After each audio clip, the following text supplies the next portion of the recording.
Hello student, welcome back to my channel learn with Sakshi. Student, I hope आप सभी बहुत अच्छे होंगे। सो स्टूडेंट, आज हम करेंगे एक नया चैप्टर स्टार्ट। चैप्टर का नाम है factorisation from class 8th math. तो यहाँ से हम स्टार्ट करेंगे विद एक्सरसाइज 12.1। तो यहाँ पे फर्स्ट क्वेश्चन क्या दे रखा है हमें, find the common factors of the given terms. हमें क्या करना है, इन टर्म्स के दोनों में से कॉमन फैक्टर्स फाइंड करने हैं इनके। ठीक है, तो सबसे पहले कॉमन फैक्टर क्या होते हैं, जैसे मैं यहाँ पे लिख रही हूँ 8, तो 8 के फैक्टर्स क्या होंगे, 2 4 ज़ा 8। ठीक है, तो ये 2 और 4 क्या कहलाएंगे, 8 के फैक्टर्स कहलाएंगे। तो आई होप क्लियर हो गया कि फैक्टर्स क्या होते हैं। ठीक है, अब सेम इसी तरह से इनके भी हम फैक्टर्स करेंगे, फिर जो इनके बीच में कॉमन होगा उसको कॉमन फैक्टर निकाल के बता देंगे इनको। ठीक है, पहले क्वेश्चन से स्टार्ट करते हैं। फर्स्ट पार्ट में क्या दे रखा है, एक तो हमें दे रखा है 12x और एक दे रखा है हमें 36। 12x के फैक्टर करेंगे, तो 12x के फैक्टर कैसे करेंगे, विद प्राइम फैक्टराइजेशन मेथड। यहाँ पे 12 आ जाएगा तो 2 से जाएगा, 2 6 ज़ा 12, 2 3 ज़ा 6 एंड 3 1 ज़ा 3। तो 12 के फैक्टर्स क्या है, 2 मल्टीप्लाई 2 मल्टीप्लाई 3। ठीक है, और साथ में क्या है इसके मल्टीप्लाई में, x है, तो यहाँ पे x भी आएगा मल्टीप्लाई में। ठीक है, इसी तरह से 36 के करेंगे स्टूडेंट। 36 के प्राइम फैक्टर्स करेंगे तो कैसे होंगे, ऐसे 36 लिखेंगे, फिर 2 से चेक करेंगे तो कितना आ जाएगा 18 से, फिर 2 से चेक करेंगे, 2 9 ज़ा 18, फिर 3 से जाएगा, 3 3 ज़ा 9, फिर 3 1 ज़ा 3। जो भी इसके फैक्टर्स बने इनको यहाँ पे लिख लेंगे, 2 मल्टीप्लाई 2 मल्टीप्लाई 3 मल्टीप्लाई 3। अब जो भी इसके अंदर कॉमन आ रहा है ना उसको हम लिख लेंगे। ठीक है, तो सबसे पहले यहाँ पे चेक करो, इन दोनों में से, दोनों के फैक्टर में से जो कॉमन फैक्टर है उनको निशान लगा देते हैं ऐसे करके। ठीक है, सर्कल कर रही हूँ ऐसे करके। ये भी कॉमन है, यहाँ पे भी 2 है, यहाँ पे भी 2 है, यहाँ पे भी 2 था, यहाँ पे भी 2 था, यहाँ पे भी 3 है, यहाँ पे भी 3 है, बट यहाँ पे x है और यहाँ पे x नहीं है। यहाँ पे 3 एक और है, यहाँ पे 3 और नहीं है ना। तो जो फैक्टर्स कॉमन आए ना उनको हम लिख लेंगे एज अ कॉमन फैक्टर, उन्हीं को हम बोलते हैं कॉमन फैक्टर्स। तो यहाँ पे लिखेंगे 2, एक तो ये 2 बार है ना, तो इसमें से एक 2 लिखना होता है हमें। ठीक है, तो यहाँ पे एक 2 ये आ गया मल्टीप्लाई, फिर इन दोनों में से कोई एक लिखेंगे, फिर इन दोनों में से भी एक लिखेंगे। अब इनको मल्टीप्लाई कर देंगे, 2 2 ज़ा 4, 4 3 ज़ा 12, तो हमारा आंसर आ गया 12। तो इट मीन्स 12 क्या है, इन दोनों का कॉमन फैक्टर। ठीक है, इन दोनों का कॉमन फैक्टर कितना है, 12 है। तो यहाँ पे पार्ट 1 हो गया। इसी तरह से सेकंड पार्ट करेंगे, 2y के बनाएंगे, फिर 22xy के बनाएंगे। तो सबसे पहले 2y के फैक्टर्स करते हैं। 2y के फैक्टर्स करेंगे तो क्या बनेगा, 2 और क्या है y, 2 मल्टीप्लाई y 2y है ना। इसी तरह से 22 के करेंगे, 22xy के। तो पहले इसके बनाएंगे 22 के, तो यहाँ पे साइड में कर लेते हैं प्राइम फैक्टराइजेशन। 22 को 2 से, 2 11 ज़ा, फिर 11 तो 11 से ही जाएगा, 11 1 ज़ा 11।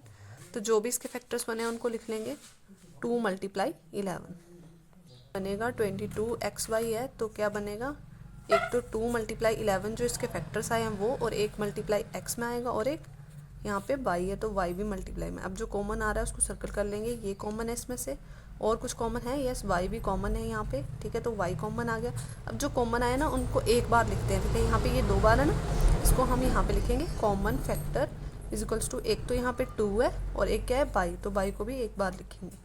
तो मल्टीप्लाई में बाई मल्टीप्लाई करेंगे तो ये बनेगा 2y। तो इसका आंसर कितना है, 2y हो गया इसका आंसर। सेम इसी तरह से करेंगे इसका थर्ड पार्ट में क्या दे रखा है, 14pq 28p² q²।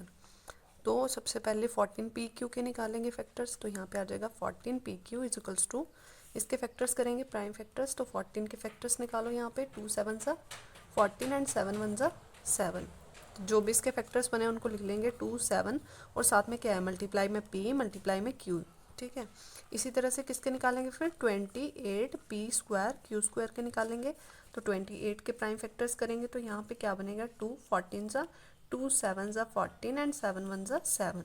तो जो भी इसके फैक्टर्स बने इनको लिख लेंगे 2 मल्टीप्लाई 7, और साथ में क्या है p² मतलब p 2 बार, फिर q² मल्टीप्लाई मतलब q भी 2 बार।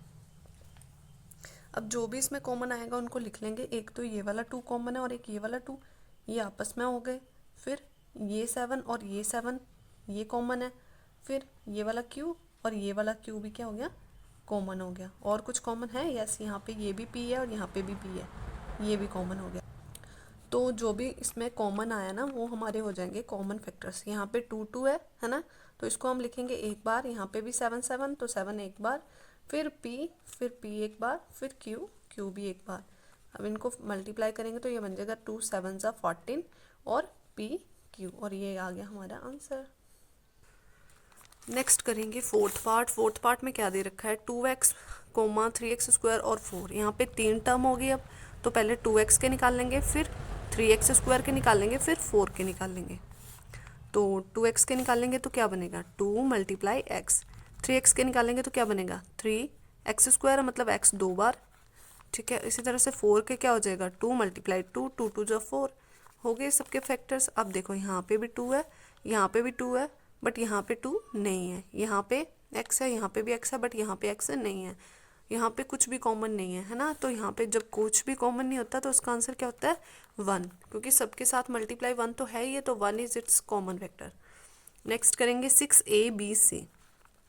6abc के फैक्टर्स निकालेंगे, फिर 24ab स्क्वायर के फैक्टर निकालेंगे, फिर 12a स्क्वायर b के फैक्टर निकाल लेंगे। तो फैक्टर्स करेंगे तो क्या बनेगा 6abc। 6 के फैक्टर क्या होंगे 2 3 6 multiply a multiply b multiply c। फिर 24 के प्राइम फैक्टर्स करेंगे तो यहाँ पे साइड में कर लेते हैं 2 12 या 24 2 6 12 2 3 एंड 3 1 3। तो जो भी इसके फैक्टर्स बने हैं ना उनको यहाँ पे लिखेंगे 2 × 2 × 3 × 3। फिर साथ में क्या है a, तो मल्टीप्लाई a, साथ में b स्क्वायर है मतलब b 2 बार, मल्टीप्लाई b। फिर किसके फैक्टर्स बनाने हैं 12 के फैक्टर बनाने हैं। 2 6 12 एंड 2 3 6 एंड 3 1 3। तो जो भी इसके फैक्टर बने हैं उनको भी लिख लेंगे। फिर साथ में क्या है a स्क्वायर मतलब a 2 बार, फिर मल्टीप्लाई b 1 बार। अब देखो कॉमन क्या है, एक तो यहाँ पे ये कॉमन आ गया, ठीक है, 2 सभी में है, फिर 3 इसमें भी है, इसमें भी है, इसमें भी है, यहाँ पे 3, यहाँ पे 3 और यहाँ पे 3, ये आपस में, ठीक है। फिर और क्या आ रहा है कॉमन, a आ रहा है यहाँ पे कॉमन, यस ए इसके अंदर भी है, इसमें भी ए है और इसमें भी ए है, तो ये भी एक कॉमन फैक्टर आ गया। फिर बी देखो, बी यहाँ पे भी बी है, यहाँ पे भी बी है और यहाँ पे भी बी है, तो ये भी आ गया। सी है क्या कहीं इनमें, नहीं है। फिर और तो कुछ भी कॉमन नहीं है, जो कॉमन आया वो लिख लेंगे। सो कॉमन फैक्टर क्या बनेगा, एक बार तो ये वाला 2 बन गया, फिर इन तीनों में से एक 3 ये आ गया, फिर ए में से एक ए आ गया, फिर बी में से एक बी आ गया। तो यहाँ पे आ गया 2 3 6 और a multiply b a b, और ये हो गया इसका आंसर। इस तरह से करेंगे इसका नेक्स्ट पार्ट, सिक्स्थ पार्ट में सबसे पहले 16x क्यूब, फिर -4x स्क्वायर के निकालने हैं, और क्या निकालना है 32x के निकालने हैं, ठीक है। तो यहाँ पे देखो, यहाँ पे कॉमन फैक्टर निकालेंगे तो क्या बन जाएगा पहले 16 के फैक्टर्स निकाल लेते हैं। 16 के फैक्टर निकालेंगे तो क्या आएगा 2 8 16, 2 4 8 एंड 2 2 4 एंड 2 1 2। तो क्या आगे जो भी 16 के फैक्टर आए हैं उनको यहाँ पे लिखेंगे 2 × 2 × 2 × 2, ठीक है। और साथ में क्या है x कितनी बार है 3 बार, तो x 3 बार मल्टीप्लाई होगा यहाँ पे। फिर -4 के फैक्टर क्या बनेंगे 2 से जाएगा 2 2 4 एंड 2 1 2, तो आ गया 2 × 2 और x एक ये, फिर x 2 बार है तो x 2 बार लिख देंगे मल्टीप्लाई में, साथ में एक बार माइनस का साइन, यहाँ पे माइनस भी है तो हम माइनस को यहाँ नहीं लेंगे, हम माइनस को साइड में क्या कर देंगे मल्टीप्लाई कर देंगे एज अ -1, ठीक है। -1 को 2 से मल्टीप्लाई करेंगे तब भी तो माइनस का 2 ही बनेगा, है ना। तो यहाँ पे -1 को साइड में लिखेंगे, ठीक है। फिर हमें फैक्टर्स लेने में इजी हो जाएगा, ठीक है, कॉमन फैक्टर निकालने में। तो अब यहाँ पे देखो 2 सब में था तो सब में ये 2 कॉमन आ गया, फिर यहाँ से ये 2 कॉमन आ गया, फिर यहाँ पे एक x कॉमन था तो x आ गया, ठीक है। तो यहाँ पे इनको मल्टीप्लाई किया तो बन गया 4x, तो ये आ गया इसका आंसर। आई होप आपको अच्छे से क्लियर हो गया है। बस इसका नेक्स्ट पार्ट 10pq, फिर 10pq के निकालेंगे फैक्टर्स, फिर 20qr के निकालेंगे फैक्टर्स, फिर 30rp के निकालेंगे। 10pq के निकालेंगे तो सबसे पहले 10 के निकालो फैक्टर्स, 2 से जाएगा 2 5 5 1 5, आ गया 2 × 5 × p × q। फिर निकाल लेंगे 20 के, तो देखो 2 10 20, 2 5 5, 2 5 10 एंड 5 1 5, अब क्या आ गया 2 multiply 2 multiply 5 multiply q multiply r. उसके बाद निकालेंगे 30 के, 2 15 जा 30, फिर 15 किससे जाएगा 3 से, 3 5 जा 15, 5 1 जा 5। फिर आ गया 2 मल्टीप्लाई 3 मल्टीप्लाई 5 मल्टीप्लाई आर मल्टीप्लाई पी, क्योंकि आर पी भी है ना साथ में। अब यहाँ पे देखो कॉमन आ रहा है क्या कुछ, यस यहाँ तीनों में क्यू, यहाँ तीनों में 2 है, फिर यहाँ तीनों में 5 भी है, ठीक है। जो तीनों में टर्म होगी उसी को हम कॉमन लेते हैं। फिर देखो p यहाँ पे है, यहाँ पे p है नहीं है, यहाँ पे p है बट यहाँ पे नहीं है तो नहीं ले सकते, यहाँ पे q है, यहाँ पे भी q है, यहाँ पे q नहीं है तो कॉमन नहीं ले सकते। बस जो कॉमन आ रहा है उसको लिख देंगे। सो कॉमन फैक्टर क्या बन गया यहाँ पे 2 मल्टीप्लाई 5, तो कितना हो गया 2 5 जा 10, तो इसका आंसर आ गया 10। ये लास्ट पार्ट है, इसका भी निकाल लेंगे। तो यहाँ पे देखो 3x स्क्वायर वाई क्यू, फिर किसके निकाल लेंगे 10x क्यूब वाई स्क्वायर के, फिर किसके निकालेंगे 6x square Y square Z के निकालेंगे। तो 3 के निकालेंगे, देखो 3 के क्या बनेगा 3 बनेगा एक, फिर x बनेगा, फिर x 2 बार है तो x आ गया, फिर y 3 बार है तो y 3 बार आ जाएगा। फिर 10 के निकालेंगे, 10 के अब हमने अभी निकाले कितने 2 मल्टीप्लाई 5, तो 2 5 जा 10 होता है ना, तो इसके दो फैक्टर बन रहे हैं 2 और 5। फिर x कितनी बार है 3 बार है तो 3 बार x आ जाएगा, y कितनी बार है 2 बार है तो 2 बार y आ जाएगा। फिर 6 के क्या होंगे 2 3 जा 6 होता है, ठीक है। फिर इसके फैक्टर्स आगे करो, x के x मल्टीप्लाई x, फिर y के y स्क्वायर है तो y 2 बार मल्टीप्लाई, फिर z अकेला। कॉमन फैक्टर ढूंढो अभी। यहाँ पे 3 है, यहाँ पे 3 नहीं है, यहाँ पे 3 है तो कॉमन नहीं ले सकते, क्योंकि इसमें भी 3 होता तब हम कॉमन ले सकते थे 3 को। अब यहाँ पे देखो 2 यहाँ पे भी है, यहाँ पे भी है, बट इसमें नहीं है तो नहीं ले सकते। यहाँ पे x है, यहाँ पे भी x है और यहाँ पे भी x है, एक तो ये बन गया।